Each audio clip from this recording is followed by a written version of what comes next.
Hi, hello, welcome back to Geotechnical Engineering class. ഇന്നത്തെ സെഷനിൽ നമ്മൾ ഡിസ്കസ് ചെയ്യുന്നത് തേർഡ് മൊഡ്യൂളിലെ ബോസിഗ്നസ് ഇക്വേഷനെ പറ്റിയാണ്. ബോസിഗ്നസ് ഇക്വേഷനെ പറ്റി പറയുന്നതിന് മുമ്പായിട്ട് നമുക്കറിയാം സോയിൽ മീഡിയത്തിൽ സ്ട്രെസ്സസ് ഡെവലപ്പ് ആവും അല്ലേ. അപ്പോൾ എന്തുകൊണ്ടാണ് ഈ സോയിലിൽ സ്ട്രെസ്സ് ഡെവലപ്പ് ആവുന്നത്? അതിൻ്റെ റീസൺസ് എന്ന് പറഞ്ഞു കഴിഞ്ഞാൽ ഫസ്റ്റ് അതിൻ്റെ self weight.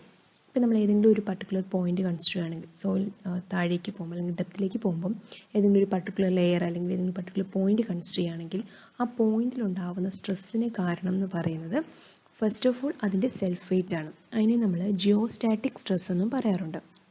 And second reason എന്ന് പറഞ്ഞു കഴിഞ്ഞാൽ സ്ട്രക്ചറൽ ലോഡ്സ്. ആ ഒരു സോയിലിൽ വരുന്ന സ്ട്രക്ചറൽ ലോഡ്സ് അതൊന്നെങ്കിൽ സോയിൽ സർഫസിന് മുകളിലാവാം അല്ലെങ്കിൽ താഴെ ആവാം. ആ വരുന്ന സ്ട്രക്ചറൽ ലോഡ്സ് കൊണ്ടുണ്ടാകുന്ന സ്ട്രെസ് ഡെവലപ്പ് ചെയ്യും. സോ ഈ രണ്ട് കാരണങ്ങൾ കൊണ്ടാണ് മെയിനായിട്ടും സോയിലിൽ സ്ട്രെസ്സസ് ഡെവലപ്പ് ചെയ്യുന്നത്. ഈ സ്ട്രെസ്സസ് എങ്ങനെയാണ് നമ്മൾ കാൽക്കുലേറ്റ് ചെയ്യുന്നത്? സോയിലിൽ ഡെവലപ്പ് ചെയ്യുന്ന സ്ട്രെസ്സസ് നമുക്ക് എങ്ങനെ കണ്ടുപിടിക്കാൻ പറ്റും? അതിനായിട്ട് മെയിനായിട്ട് 4 മെത്തേഡാണുള്ളത്. അതിൽ ഫസ്റ്റ് വൺ എന്ന് പറഞ്ഞാൽ Boussinesq's equation, then Westergaard equation, then Newmark's chart and Newmark's equation. ഈ 4 മെത്തേഡ് വഴി നമുക്ക് സ്ട്രെസ്സസ് കണ്ടുപിടിക്കാൻ പറ്റും. അപ്പം നമ്മുടെ സിലബസിൽ ഇപ്പോൾ ഉള്ളത് ബോസിഗ്നസ് ഇക്വേഷനെ പറ്റിയിട്ടാണ്. അതായത് ബോസിഗ്നസ് ഇക്വേഷൻ ഉപയോഗിച്ചിട്ട് എങ്ങനെയാണ് നമ്മൾ സോയിലിൽ ഉണ്ടാകുന്ന സ്ട്രെസ്സസ് കണ്ടുപിടിക്കുന്നത് എന്നുള്ളത്. ഓക്കെ, സോ ഈ ഇക്വേഷനെ പറ്റി പറയുന്നതിന് മുമ്പ് ബോസിഗ്നസ് കുറച്ച് അസംഷൻസ് സ്റ്റേറ്റ് ചെയ്തിട്ടുണ്ട്. ആ അസംഷൻസിനെ എല്ലാം ബേസ് ചെയ്തിട്ടാണ് നമ്മൾ ഇക്വേഷൻ ഫോർമുലേറ്റ് ചെയ്തിരിക്കുന്നത്. അപ്പോൾ അദ്ദേഹത്തിൻ്റെ ഫസ്റ്റ് അസംഷൻ എന്ന് പറഞ്ഞു കഴിഞ്ഞാൽ he assume that the soil is homogeneous and isotropic. Soil എന്ന് പറഞ്ഞാൽ ഹോമോജീനിയസ് ആൻഡ് ഐസോട്രോപ്പിക് ആണ്. അതുപോലെ തന്നെ സോയിൽ മാസ് എന്ന് പറഞ്ഞാൽ സെമി ഇൻഫൈനൈറ്റ്, അതായത് അത് ഡൗൺവേർഡ് ഡയറക്ഷനിലും അതുപോലെ ലാറ്ററൽ ഡയറക്ഷനിലും ഇൻഫൈനൈറ്റ് ആയിട്ട് അങ്ങനെ ഉണ്ട് എന്നുള്ള രീതിയിൽ. ഇൻഫൈനിറ്റിയിലേക്കാണ്, നമുക്കറിയത്തില്ല എത്ര ഡെപ്ത് വരെ ഉണ്ട് അല്ലെങ്കിൽ എത്ര ലാറ്ററൽ ഡയറക്ഷനിൽ എവിടം വരെ ഉണ്ട് ആ സോയിൽ മീഡിയം നമുക്കറിയില്ല. സോ ഈ assume it as semi infinite. Next one എന്ന് പറയുന്നത് സോയിൽ ഒരു ഇലാസ്റ്റിക് കോണ്ടിനം ആയിട്ടാണ്, ഒരു ഇലാസ്റ്റിക് മീഡിയം ആയിട്ടാണ് അസ്യൂം ചെയ്തിരിക്കുന്നത്. സോ ഇലാസ്റ്റിക് ആയിട്ട് അസ്യൂം ചെയ്തുകൊണ്ട് തന്നെ അത് ഹുക്സ് ലോ ഒബേ ചെയ്യും. അതുപോലെ അതിൻ്റെ മോഡുലസ് ഓഫ് റിജിഡിറ്റി കോൺസ്റ്റന്റ് ആണ്. ഇതൊക്കെ അസംഷൻസ് ആണ് കേട്ടോ. ദെൻ അസ്യൂം ചെയ്തിരിക്കുന്ന നെക്സ്റ്റ് ഒരു അസംഷനാണ് സോയിൽ എന്ന് പറയുന്ന വെയ്റ്റ്ലെസ് ആണ്. ഓക്കെ, നമ്മൾ സ്ട്രെസ് കണ്ടുപിടിക്കാൻ പോകുമ്പോൾ V assume that soil is weightless and it is free from residual stresses. അതിനകത്ത് എന്തെങ്കിലും ഒരു റെസിഡ്യൂവൽ സ്ട്രെസ്സസ്, അതായത് നേരത്തെ ഏതെങ്കിലും ലോഡ് അതിലുണ്ട് എങ്കിൽ ആ ലോഡ് നമ്മൾ റിമൂവ് ചെയ്ത് കഴിഞ്ഞാലും കുറച്ച് എമൗണ്ട് ഓഫ് സ്ട്രെസ് അതിൽ കാണും. ഓക്കെ, പക്ഷേ ഈ ഒരു ഇക്വേഷൻ ഡെവലപ്പ് ചെയ്തപ്പോൾ അസ്യൂം ചെയ്തിരിക്കുന്നത് അങ്ങനെ ഒരു സ്ട്രെസ്സും ആ സോയിലിൽ ഇല്ല എന്നുള്ളതാണ്. ഓക്കെ, അതുപോലെ തന്നെ ഈ വോളിയം ലോഡ് വരുമ്പോഴത്തേക്ക് എന്താ പറ്റുന്നത്, അവിടെ വോളിയം ചേഞ്ച് ഉണ്ടാവും അല്ലേ. സോ ആ ഒരു വോളിയം ചേഞ്ച് നെഗ്ലക്റ്റ് ചെയ്തിരിക്കുകയാണ്. അതുപോലെ തന്നെ സ്ട്രെസ്സസ് നമ്മളൊരു ആക്സിസ് കൺസിഡർ ചെയ്യുകയാണെങ്കിൽ ആ ആക്സിസിൻ്റെ രണ്ട് സൈഡിലും ഈക്വലി അത് ഡിസ്ട്രിബ്യൂട്ട് ചെയ്തിരിക്കുന്നു എന്ന രീതിയിലാണ് അസ്യൂം ചെയ്തിരിക്കുന്നത്. അതായത് നമ്മളിപ്പം ലോഡ് അപ്ലൈ ചെയ്ത് വെർട്ടിക്കൽ ലോഡ് അപ്ലൈ ചെയ്ത് കഴിഞ്ഞാൽ ഒരു എക്സഡ് ആക്സിസ് ആയിട്ട് നമ്മൾ കൺസിഡർ ചെയ്താൽ ആ രണ്ട് ആക്സിസിൻ്റെ രണ്ട് സൈഡിലും ഈക്വലി ആണ് സ്ട്രെസ് ഡിസ്ട്രിബ്യൂട്ട് ചെയ്തിരിക്കുന്നതെന്ന്. ഇതൊക്കെ അസംഷൻസ് ആണ്. ഓക്കെ, അപ്പോൾ ഏതൊരു ഇക്വേഷനും അസംഷൻസ് വരുമ്പം അവിടെ ഒരു ലിമിറ്റേഷൻസും ഉണ്ടാകും അല്ലെ. ആ ഇക്വേഷൻ അപ്ലൈ ചെയ്യാൻ പറ്റുന്ന കുറേ ലിമിറ്റേഷൻസും കാണും. അപ്പോൾ ലിമിറ്റേഷൻസ് എന്തൊക്കെയായിരിക്കാം? നമ്മൾ അസ്യൂം ചെയ്തത് സോയിൽ അല്ലെങ്കിൽ ബോസിഗ്നസ് അസ്യൂം ചെയ്തത് സോയിൽ എന്ന് പറയുന്നത് ഒരു ഇലാസ്റ്റിക് മീഡിയം ആയിട്ടാണ്. പക്ഷേ ശരിക്കും പറഞ്ഞു കഴിഞ്ഞാൽ സോയിൽ എപ്പോഴും ഒരു ഇലാസ്റ്റിക് മീഡിയമായിട്ട് ആക്ട് ചെയ്യത്തില്ല. അപ്പോൾ അതിൻ്റെ ഒരു ലിമിറ്റേഷൻ ആണ് ആ ഇക്വേഷൻ അപ്ലൈ ചെയ്യുന്നതിൻ്റെ. നമ്മൾ ഇലാസ്റ്റിക് മീഡിയമായിട്ട് അസ്യൂം ചെയ്തു, പക്ഷെ അത് എപ്പോഴും ഇലാസ്റ്റിക് മീഡിയം ആയിരിക്കില്ല. അതുപോലെ തന്നെ സ്ട്രെസ് ഡിക്രീസ് സംഭവിക്കും. സോയിലിൽ സ്ട്രെസ് ഡിക്രീസ് സംഭവിക്കാനുള്ള ചാൻസ് ഉണ്ട്. ഓക്കെ, അതുകൊണ്ട് തന്നെ ഈ സ്ട്രെസ് ആൻഡ് സ്ട്രെയിൻ, സ്ട്രെസ്സും സ്ട്രെയിനും ലീനിയർ ആണ്, അതുകൊണ്ട് അത് ഒബേസ് ഹുക്ലോസ് എന്നതിൽ നമ്മൾ അസംഷനിൽ പറഞ്ഞു. പക്ഷെ അത് കറക്റ്റ് അല്ല. കാരണം ഈ സ്ട്രെസ് ഡിക്രീസോ ഇൻക്രീസോ ഒക്കെ സോയിൽ ഉണ്ടാവാൻ ചാൻസ് ഉണ്ട്. സോ അത് സ്ട്രെസ് സ്ട്രെയിൻ റിലേഷൻ എന്ന് പറയുന്നത് എപ്പോഴും ലീനിയർ ആയിരിക്കത്തില്ല. അപ്പോൾ ആ അസംഷനും നമുക്ക് ഒരു ലിമിറ്റേഷൻ ആയിട്ട് പറയാൻ പറ്റുള്ളൂ. അതുപോലെ തന്നെ നമ്മൾ ഡീപ്പ് സാൻഡ് ഡെപ്പോസിറ്റ്സ് കൺസിഡർ ചെയ്യുകയാണെങ്കിൽ ഡീപ്പായിട്ടുള്ള സാൻഡ് ഡെപ്പോസിറ്റ്സിലൊക്കെ ഈ മോഡുലസ് ഓഫ് ഇലാസ്റ്റിസിറ്റി ചേഞ്ച് ചെയ്യും. ഡെപ്ത് കൂടുന്നതനുസരിച്ച് അതിൻ്റെ വാല്യൂ ഇൻക്രീസ് ചെയ്യും. ഓക്കെ, അപ്പോൾ അതും ഇതിൻ്റെ ഒരു ലിമിറ്റേഷനാണ്. അപ്പോൾ അങ്ങനെ വരുമ്പോഴത്തേക്കും നമ്മൾ ഉദ്ദേശിക്കുന്ന കറക്റ്റ് സ്ട്രെസ്സിൻ്റെ വാല്യൂ നമുക്ക് കിട്ടത്തില്ല. അപ്പോൾ അതും ഇതിൻ്റെ ഒരു ലിമിറ്റേഷനാണ്.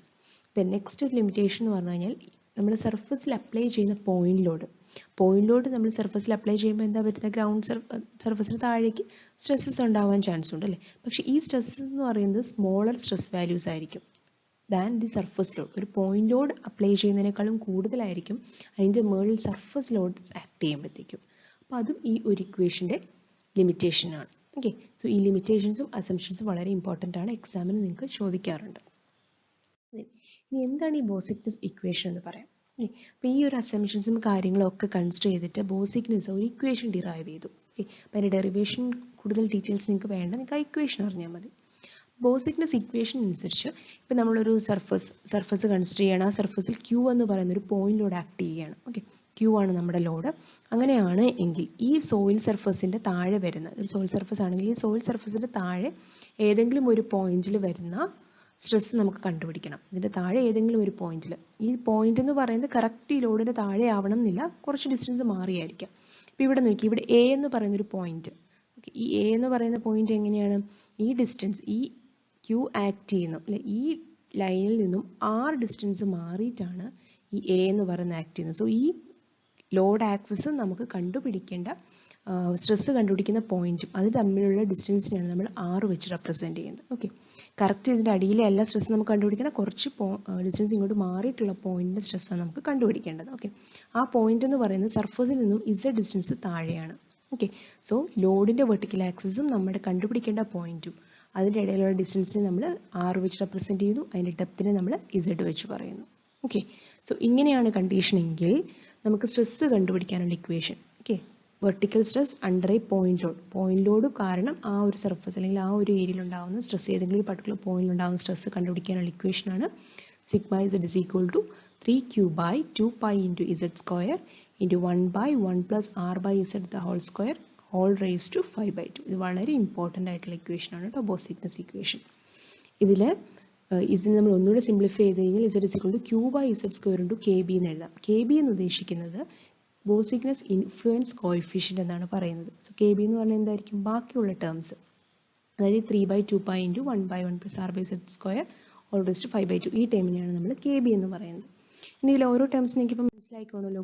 Q എന്ന് പറയുന്ന ലോഡ്, R എന്ന് പറഞ്ഞു കഴിഞ്ഞാൽ ആ പോയിന്റും അതുപോലെ ലോഡിൻ്റെ വെർട്ടിക്കൽ ആക്സിസും തമ്മിലുള്ള ഡിസ്റ്റൻസ്, Z എന്ന് പറയുന്ന വെർട്ടിക്കൽ ഡിസ്റ്റൻസ് അല്ലെങ്കിൽ വെർട്ടിക്കൽ ഡെപ്ത്, സർഫസിൽ നിന്നും ഏത് പോയിന്റ് വരെയുള്ള സ്ട്രെസ്സാണോ നമുക്ക് കണ്ടുപിടിക്കേണ്ടത് ആ ഒരു വെർട്ടിക്കൽ ഡെപ്ത്. ഓക്കെ, ഇനി ഇൻ കേസ് R 0 ആണെങ്കിൽ, R 0 ആകുക എന്ന് പറഞ്ഞാൽ എന്താ അർത്ഥം, നമ്മുടെ സർഫസിൽ ഒരു ക്യൂ ആക്ട് ചെയ്യുന്നു, ക്യൂവിൻ്റെ തൊട്ട് താഴെ ആ ലോഡിൻ്റെ താഴെയുള്ള ഏതോ ഒരു പോയിന്റിലെ സ്ട്രെസ്സാണ് നമുക്ക് കണ്ടുപിടിക്കേണ്ടത്, അല്ലെങ്കിൽ ഏതെങ്കിലും ഒരു പർട്ടിക്കുലർ പോയിന്റിൽ സ്ട്രെസ്സാണ് കണ്ടുപിടിക്കുന്നത്. ആ കേസിൽ R എന്ന് പറയുന്നത് എന്തായിരിക്കും, 0 ആയിരിക്കും, അവിടെ ഡിസ്റ്റൻസ് ഇല്ല, ലോഡിൻ്റെ നേരെ താഴെ തന്നെയാണ് നമ്മുടെ point.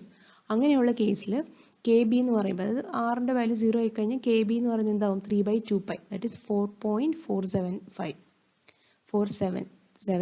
Okay, that is intensity of vertical stress just below the point load. Point ലോഡിൻ്റെ തൊട്ട് താഴെയുള്ള പോയിന്റിലെ സ്ട്രെസ് എന്ന് പറഞ്ഞു കഴിഞ്ഞാൽ കണ്ടുപിടിക്കാനുള്ള ഇക്വേഷൻ എന്താ, sigma Z is equal to 0.4775 into Q by Z square. ഈ ഇക്വേഷൻ ഇമ്പോർട്ടൻ്റ് ആണ്. ഇത് എസ്പെഷ്യലി നിങ്ങൾക്ക് ഏതെങ്കിലും കോമ്പറ്റേറ്റീവ് എക്സാംസിനൊക്കെ ഇതിങ്ങനെ ചോദിക്കാൻ ചാൻസ് ഉണ്ട്. കാരണം വേറെ കാൽക്കുലേഷൻ ഒന്നും ചെയ്യാനില്ല, just 4.775 into Q by Z square. Correct ലോഡിൻ്റെ തൊട്ട് താഴെയാണ് ഉള്ള പോയിന്റിലെ തന്നെ സ്ട്രെസ്സാണ് കണ്ടുപിടിക്കേണ്ടതെങ്കിൽ നമുക്ക് ഈ ഇക്വേഷൻ യൂസ് ചെയ്യാം. ഓക്കെ, ഇനി ഇതിപ്പോൾ നമ്മൾ വെർട്ടിക്കൽ പോയിന്റ് ലോഡിൻ്റെ കേസാണ് പറഞ്ഞത് അല്ലേ. ഇനി ഈ പോയിന്റ് ലോഡിന് പകരം ഇവിടെ ഒരു ലൈൻ ലോഡാണ് ആക്ട് ചെയ്യുന്നതെങ്കിൽ, ഓക്കെ, ലൈൻ ലോഡാണ് ആക്ട് ചെയ്യുന്നതെങ്കിൽ vertical stress caused by a line load.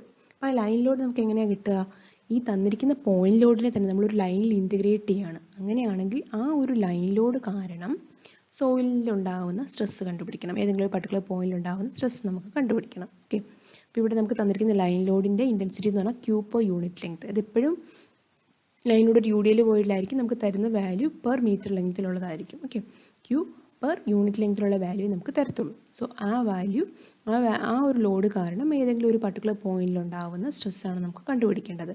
ഇത് നേരത്തെ നമ്മൾ പറഞ്ഞതുപോലെ തന്നെ Z ഡെപ്തിലുള്ള ഒരു പോയിന്റ് ആണ്. ഓക്കെ, ആ ലൈൻ ലോഡിൻ്റെ സെൻറ്റർ ഓഫ് ഗ്രാവിറ്റിയിൽ നിന്നും ആ പോയിന്റ് വരെയുള്ള ഡിസ്റ്റൻസ് എന്ന് പറയുന്നത് X ആയിട്ട് നമ്മൾ റെപ്രസെൻറ്റ് ചെയ്യുന്നു.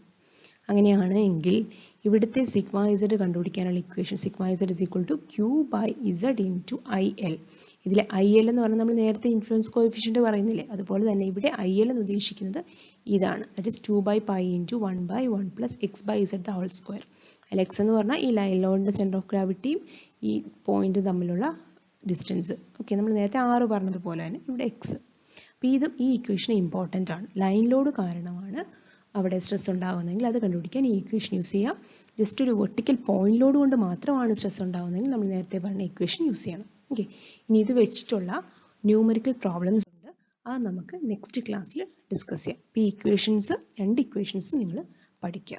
Okay, thank you.